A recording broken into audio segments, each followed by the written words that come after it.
Hey, what's up everybody, and welcome back to News Dose. So PlayStation, they just dropped a bunch of new details for their upcoming PlayStation VR 2 headset, finally. They've kind of let information just trickle out up to this point, but today we got the whole 9 yards and everything. We got a release date, some games, and even the price tag. And I'll just kind of say this.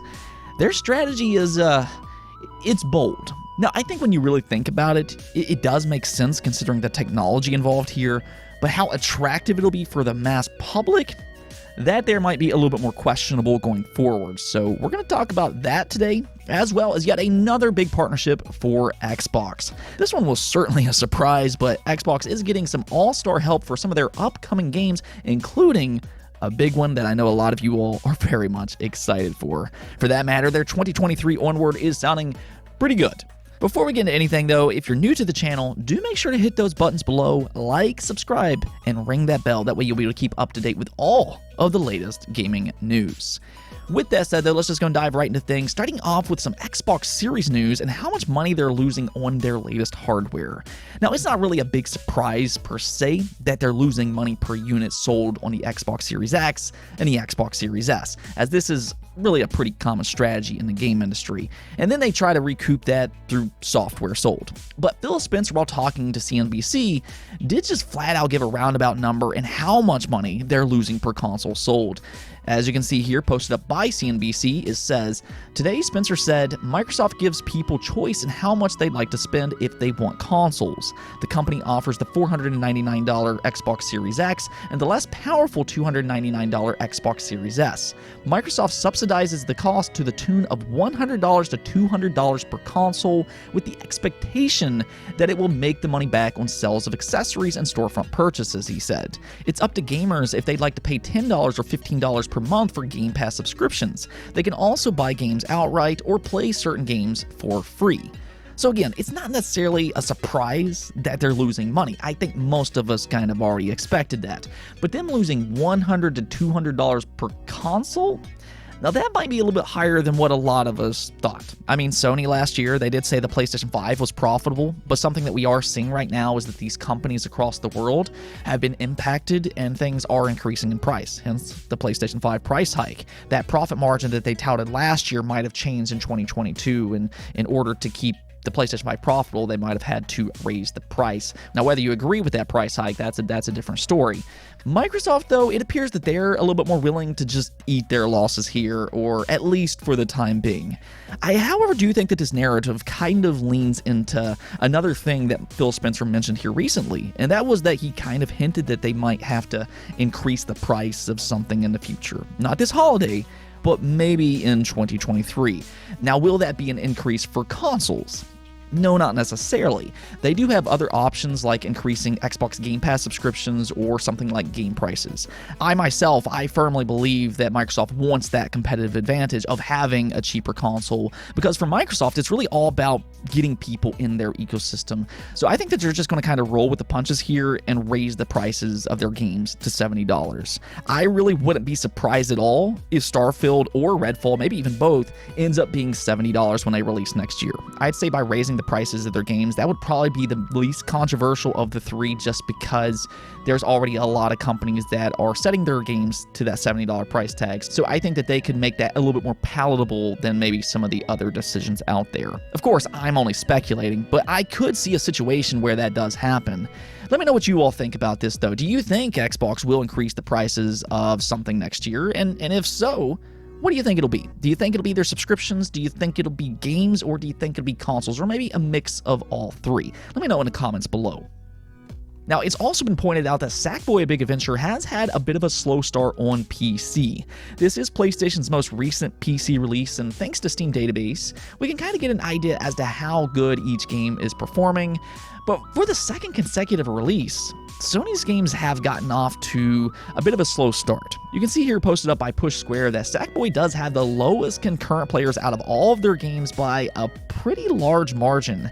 It peaked at only 610 players, with their next lowest being Uncharted Legacy of Thieves Collection, which includes Uncharted 4 and Lost Legacy, at 10,800 concurrent players. Now, honestly, I don't think that this is necessarily a huge shock, in the same way that I didn't really think that it was for Uncharted starting off slow either. In my opinion, I thought the Uncharted PC release was nonsensical because, I mean, you're just kind of expecting PC players to jump in at the tail end of the story, as the first 3 Uncharted games aren't even available on PC. Sony really should have released that original trilogy on PC first, so I kind of understood that that probably played a role in it starting off slow despite it being a popular franchise. Sackboy, though, I mean, this is a smaller game in general that's never really gotten a ton of attention online, even when it was exclusive on PlayStation 5. So when you compare that to these other games, of course it's going to start off slower, and I think for some people, they'll just kind of put this one on their wish list and wait for it to go on sale. I will say this, however, I do think that Sony needs to advertise their PC games more. It does seem that they're lacking in that front, and that's really too bad. Sackboy is actually a good game, and I definitely recommend it if you like 3D platformers.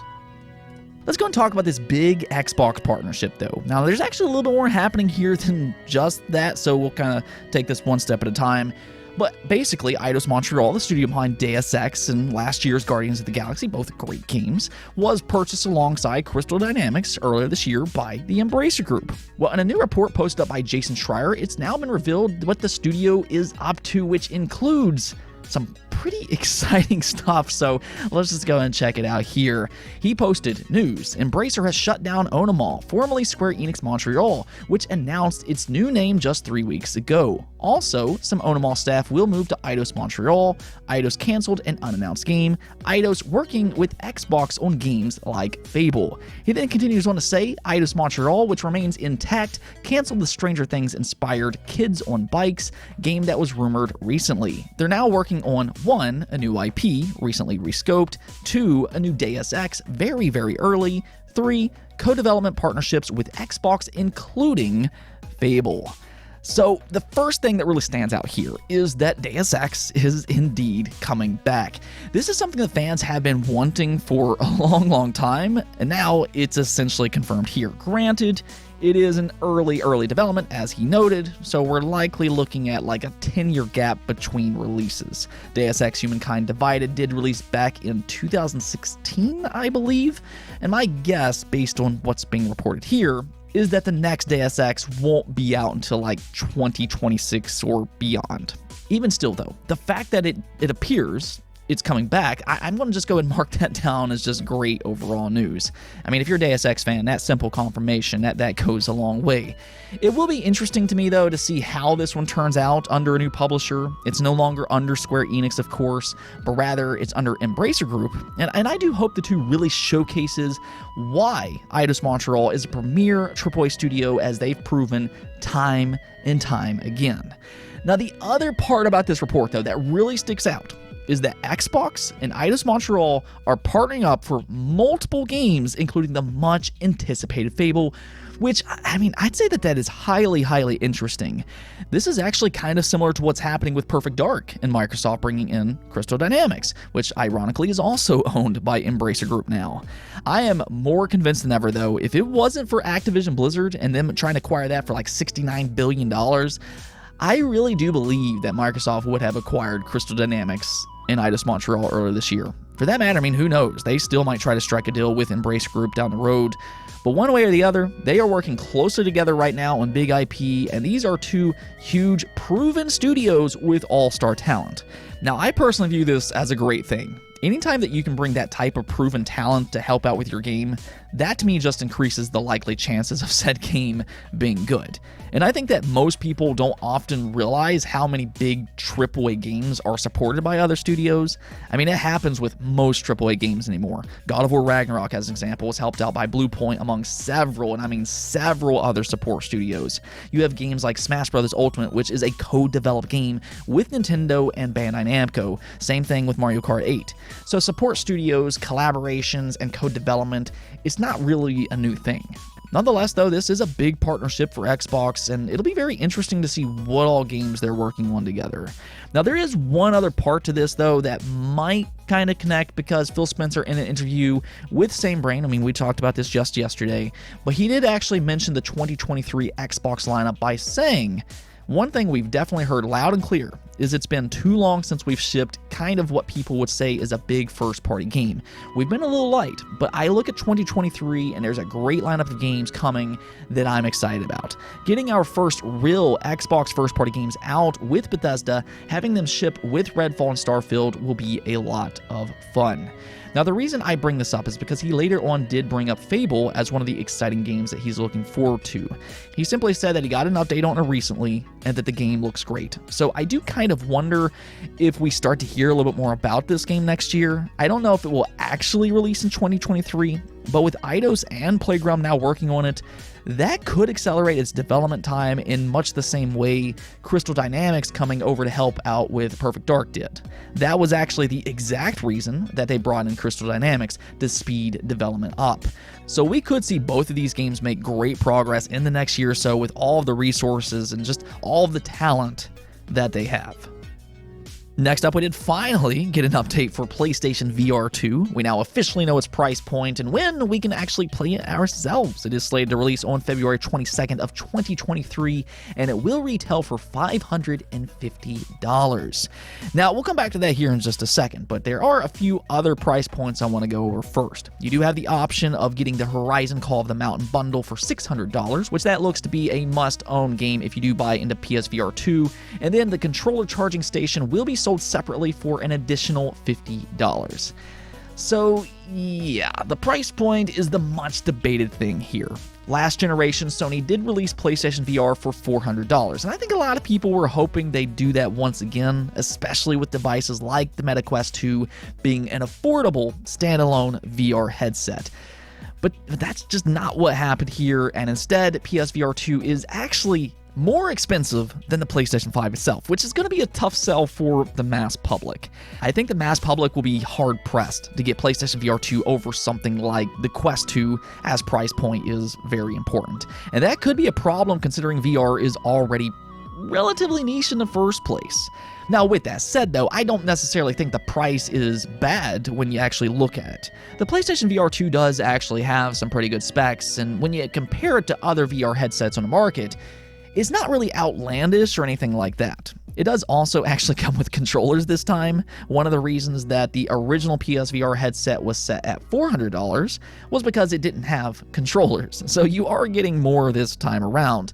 And I think that that is important to note here. What I'm basically trying to say, though, is that I think $550 isn't a terrible price point for what you're actually getting, but I think that it will also be less popular because said price.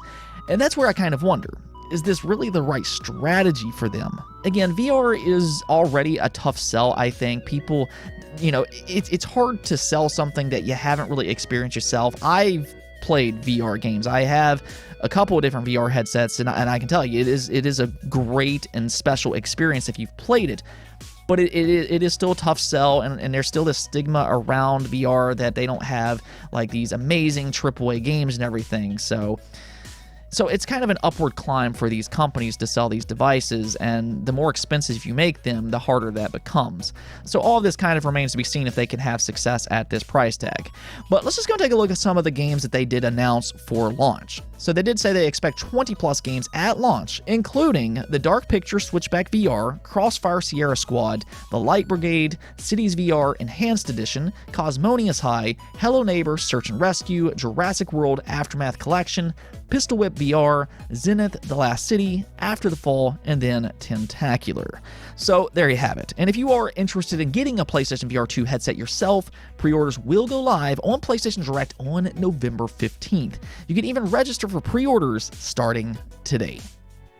Let's go take a look at the poll of the day, though I did actually post this one up on Monday, but I did ask you all, do you think Sony should build a new studio to keep the Uncharted IP going? It is starting to look like Sony has something planned for the Uncharted IP, and that might be a new studio working on it. So I wanted to hear y'all's thoughts on this, and as you can see here, 38% of you all do like this idea, where 51% of you don't. So that to me is really interesting. It does seem like this idea is very divisive, and going through the comments, it kind of seems to boil down to a few different things. One is what Pindar said, what's the point? The story is over. And that is true. There's not really much that you can do with Nathan Drake's story by this point, or at least with him being the focal point. There are ways around this, though, as we've seen in other franchises like Gears of War. As an example, Nathan's daughter could be the central character instead of him in a future game, with Nathan Drake involved in some shape or form. Maybe she goes treasure hunting or something, and then Nathan has to come in and try to save her or something like that. So I think that there are ways to continue his story, again, just not with him being the focal point.